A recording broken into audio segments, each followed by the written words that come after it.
Welcome back. There is a live look outside. That's a beautiful view from our Stoller Family Estate camera in Dayton, overlooking the vineyard with Mount Hood off in the distance there. Thanks for watching Afternoon Live.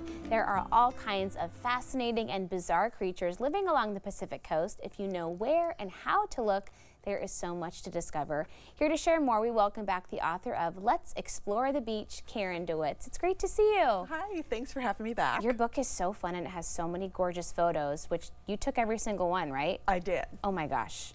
That's a labor of love right there. Yeah, it absolutely is. You have some really cool things to share with us that maybe we've seen before, but we don't know exactly the names and all the cool facts about these creatures. Exactly. And maybe you haven't seen, but they're there. Okay. So I picked a few types of creatures to show that are really common along the Oregon coast, but are also really easy to miss if you're running. Okay, so we can find them with your help. You can find them. Let's talk about nudibranchs. Yes. That's a new word to me. I didn't even know what that was. Nudibranch, the word means naked gills. Okay. Then. Well, and there are a lot of nudibranch fans out there. If you look at a kid tide pooler, they're going to be looking for sea stars. And if you look at adult, like, you know, lifer tide poolers, they're going to be looking for nudibranchs. That's nudibranchs awesome. are super cool. They're actually a type of sea slug. And there are about 3,000 different species of nudibranchs in the world. They all live in the oceans. And here on the, we just passed by. I wanted to talk really quickly. Can we bop that one? Sorry. That first nudibranch that we saw just a second ago, there we go. This guy has a couple of different common names. The first one is the boring one, and it's called a white and orange tipped nudibranch. Okay. Okay, but better than that. It is also referred to as a candy corn nudibranch. Oh, and now you're talking. The parent of it, right? You've got little kids. You can see the little candy corns on the ends of those long wiggly things on its back, and those are called serrata, and that's where it breathes. Those are basically its gills. Interesting. And so this type of nudibranch has those long appendages, and like I said, these are tipped in candy corns. And the next one is called a frosted nudibranch. Wow. And they are so gorgeous. And these guys can be up to about 2 inches long, so it's regular slug sized, or they can be smaller than that. You know, things grow. And this one is just entirely beautiful. One of the things you need to do to find them is just to know to slow down and to like pick things up, pick up small rocks, pick up. I just found a bunch of nudibranchs in an egg collar for a snail up in Washington. If you pick up the egg collar and you look inside it, oftentimes you'll see nudibranchs in there. Or if you pick up a piece of kelp that's been washed up on the shore, on the underside of that, you'll see them. And so anyway, those are two that have the serrata. That's so cool, and they look so different, but they're from the same species. They're not the same species. They're an overarching type of animal called nudibranchs. Okay. And so in that, there are 3,000 different species. Perfect. So the first one, like I said, is the candy corn nudibranch, and then we have the frosted nudibranch. Okay, you have lots of photos to share with us I do have others. Okay. We have, let's see what we have here. This one has actually changed common names because as we learn science, we recategorize things. Sure.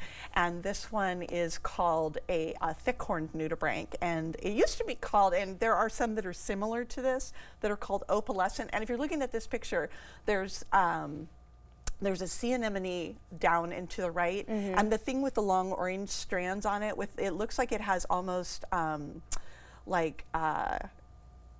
neon around the bottom of it, the slug part. That is our thick-horned nudibranch, and this was taken just right at Haystack Rock. Oh, in wow! Cannon Beach, Oregon. Okay, that's amazing. So all of those have kind of a cool secret in their serrata, in their little wavy bits. So they use them to breathe, but they also use them for protection. Oh, wow. But instead of kind of handling their own protection, they use secondhand battle armor. Oh. They eat things that have little stinging cells in them. What? And without triggering the stinging cells to sting them, they swallow the stinging cells and they go through their bodies and they store them in their serrata and can use them to protect themselves. Fascinating. Which I think is pretty cool. Sneaky little guys. Okay, About let's talk nudibranchs. about chitons. This is the next kind of creature we have to share. We're actually, oh, look at that. We skipped right to the chitons. Good. Okay, so, and there is also a nudibranch in this picture that's hiding. Oh, two just for at the one. top. I Okay. know. So chitons are, if you picture like a roly-poly bug in your backyard, and you know how they roll up if you pick them up in your hand? Well, this is a sea creature that likes to live kind of on the underside of rocks. They like shaded areas. They have little eye spots along their shells that allow them to tell light from dark. And so you need to kind of look under the underside of rocks. And this particular one was probably 2 inches across. It has 8 shells surrounded by what's called a girdle, like something grandma would wear to cinch in the waist. And the girdle can have polka dots, or it can have spiky bits. And this one is called a lined chiton. Again, it has those 8 plates held together by the girdle, and this one is a polka dotted girdle. And the underside is kind of like a snail or a slug. These are also in sort of the big overarching group that's together with nudibranchs. That's the mollusks. And this is another kind of chiton. You can see them with a little crab there in the corner. This one, this is called a black Katy chiton. And the girdle on this one curves up over the top of the plates. And some people also call this a black leather chiton because it's wearing a little leather jacket. Fancy. And I'm just wondering if we're going to pop up the biggest chiton that we have on the Oregon coast is called a gumboot chiton, and they're reddish orange, and they can be that big. Is that this guy? Oh, there's one.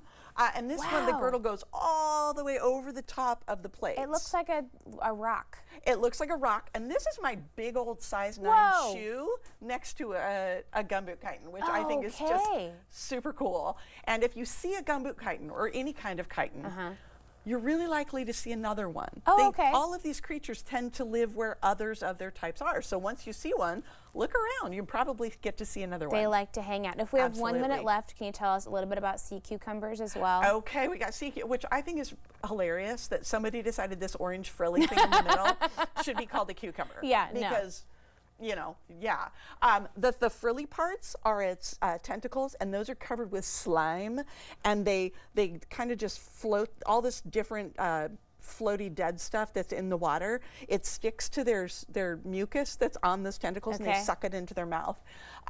Those sticky outy things along the side are its feet, and it can crawl. It's actually really, my there we go. goodness. These are related a little bit to sea stars. They're all a part of a big group called echinoderms, and the coolest thing about sea cucumbers is if you scare them, you know how like there are some lizards where if you scare them, their tail can fall off? The sea cucumber, if you scare them, they can eject their internal organs. And then you're like sitting there with like a steaming pile of organs, and they can grow them back. So, up to you if you want to choose that adventure for yourself, I guess. It's an amazing adventure. You're so fun. Thank you so much for sharing with us. I could listen to you talk about this stuff all day long.